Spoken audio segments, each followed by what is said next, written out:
అందరికీ నమస్కారం. మనం ఈరోజు ఆసియాలోనే అతిపెద్ద గిరిజన పండగ వెనుకున్న ఒక అద్భుతమైన కథ గురించి తెలుసుకోబోతున్నాం. ఇది కేవలం ఒక వేడుక కాదండి, న్యాయం కోసం జరిగిన ఒక చారిత్రాత్మక పోరాటానికి ఇదొక సజీవ సాక్ష్యం. ఇంకెందుకు ఆలస్యం, పదండి ఈ కథలోకి వెళ్ళిపోదాం. అవును, మీరు విన్నది కరెక్టే.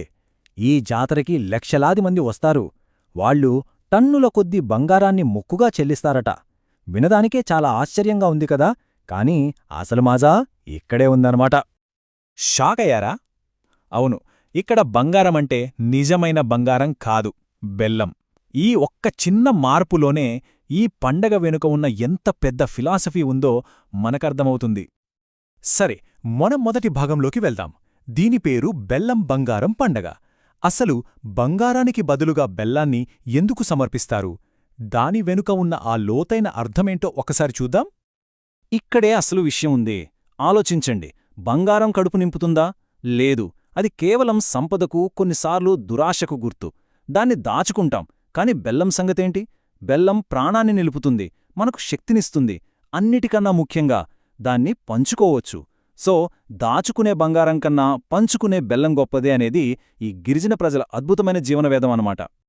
అయితే ఇక్కడ మనకొచ్చే అసలైన ప్రశ్నేంటంటే, సరే, ఈ బెల్లం సమర్పణ వెనుకున్న అసలు కథ ఏంటి? ఇది కేవలం ఒక మొక్కుబడి మాత్రమేనా? లేకపోతే దీని వెనుక ఇంకా ఏదైనా పెద్ద కారణముందా? ఆ కారణమేంటో ఇప్పుడు చూద్దాం. ఈ జాతర వెనుక దాదాపు 700 ఏళ్ల క్రితం అన్యాయం మీద జరిగిన ఒక వీరోచితమైన తిరుగుబాటు కథ దాగి ఉంది. ఈ ప్రెషర్ కుక్కర్ పోలిక అప్పటి పరిస్థితిని మన కళ్లకు కట్టినట్టు చూపిస్తోంది. ప్రజలపై అణచివేత అనేది ఒక హద్దు దాటినప్పుడు అది ఖచ్చితంగా ఏదో ఒకరోజు బయటికొస్తోంది. మేడారంలో సరిగ్గా అదే జరిగింది. అసలు కథ ఏమైందంటే, అది 13వ శతాబ్దం.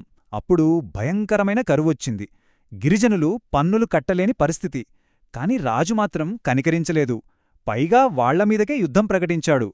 అప్పుడే సమ్మక్క, సారక్క తమ ప్రజల కోసం, న్యాయం కోసం ఆ రాజును ఎదురించి పోరాడారు. ఆ భీకరమైన పోరాటంలో వాళ్లు తమ ప్రాణాలనే అర్పించారు.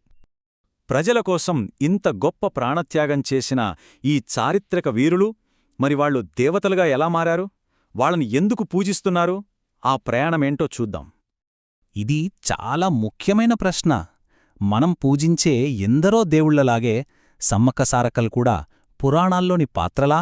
లేకపోతే వాళ్ళ కథ వేరేనా? కానే కాదు, వాళ్ళ పౌరాణిక దేవుళ్ళో అస్సలు కాదు.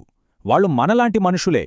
తమ ప్రజల కోసం, సమాజం కోసం ప్రాణత్యాగం చేసిన నిజమైన చారిత్రక వీరులు అన్నమాట. అందుకే ఆ ప్రజలు వాళ్ళని దేవతలుగా కొలుస్తున్నారు. వాళ్ళని దేవతలుగా భావించడానికి కారణం వాళ్ళ త్యాగం. వాళ్ళది ప్రజలను చంపిన చరిత్ర కాదు, ప్రజల కోసం ప్రాణాలర్పించిన చరిత్ర. ఇది చాలా ముఖ్యమైన విషయం. అంటే స్వార్థం లేకుండా ఎదుటివారికి సహాయం చేసేవాడే దేవుడు అనే ఒక గొప్ప తత్వానికి వాళ్ళు ప్రతీకలు. ఈ గొప్ప ఆదర్శం వల్లే వాళ్ళు ఈరోజు దేవతలుగా పూజలందుకుంటున్నారు. సరే, ఇప్పటివరకు కథ తెలుసుకున్నాం, దాని వెనకున్న తత్వం అర్థం చేసుకున్నాం. మరి ఈ కథ నుండి మనం నేర్చుకోవలసిన అసలు పాఠం ఏంటి? ఈ జాతర వారసత్వం ఈరోజు సమాజానికి ఏం చెప్తోంది? అవును, ఇది కేవలం ఒక ఆచారం కాదు, అంతకంటే చాలా ఎక్కువ. ఇది ఒక జీవన విధానం. అన్యాయాన్ని ఎదిరించాలి అనే ఒక స్ఫూర్తికి ఇది నిలువుటద్దం. ఇదే ఈ జాతర మనకందించే గొప్ప సందేశం. ఈ జాతర మనకు ముఖ్యంగా 3 పాఠాలు నేర్పుతుంది. 1. ఎక్కడైనా అన్యాయం జరిగితే దాన్ని ప్రశ్నించాలి. 2. అణచివేతకు వ్యతిరేకంగా పోరాడే తత్వం అలవర్చుకోవాలి. ఇక 3. మన సమాజ శ్రేయస్సు కోసం పాటుపడటం కన్నా గొప్ప విషయం మరొకటి లేదు. ఇదే సమ్మక్క సారక్కలు మనకు అందించిన నిజమైన స్ఫూర్తి. చివరిగా ఈ కథ మన ముందు ఒక ప్రశ్ననుంచుతుంది. మన చరిత్రలో ఇలాంటి ఎన్నో గాథలున్నాయి. వాటి నుండి మనం నేర్చుకోవలసిన అతి ముఖ్యమైన పాఠమేమిటి? ఇది మనమందరం ఆలోచించాల్సిన విషయం.